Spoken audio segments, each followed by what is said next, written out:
বন্ধুরা, অবিকল অর্কিডের মতো দেখতে অথচ অর্কিড নয়। এই গাছটি হচ্ছে একটা বিশেষ ধরনের ফুলের গাছ, যেটা লতিয়ে লতিয়ে ওঠে আর ছোট্ট টবেই ভালো হয়। দেখুন তো কেমন ফুল ফুটেছে এই গাছটিতে। সবচাইতে বড় ব্যাপার, এই গাছটির ডাল এক টুকরো কেটে নিয়ে এক ভাগ মাটি আর এক ভাগ কম্পোস্ট সারের মধ্যে বসিয়ে দিলেই এই গাছ তরতর করে বাড়তে থাকে।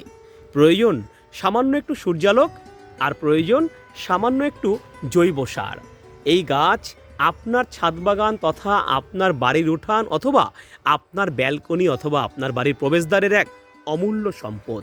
দেখুন কি সুন্দরভাবে গাছটি ছড়ায় ছড়ায় ফুল দিয়ে ভর্তি করে রেখেছে আমার ছাদ বাগানের একটা ছোট্ট কোণ। তাই এই রকম গাছ বাড়িতে একটা লাগিয়ে ফেলুন। কি বলছেন? এই গাছটির নাম কি? হ্যাঁ, রসুনলতা ফুলের গাছ। এই রকম নানান রকম গাছের সাথে পরিচিত হতে সাবস্ক্রাইব করুন স্বাদের ছাদ বাগানকে। আর আমার গাছটির জন্য একটা লাইক কিন্তু অবশ্যই দেবেন। ধন্যবাদ।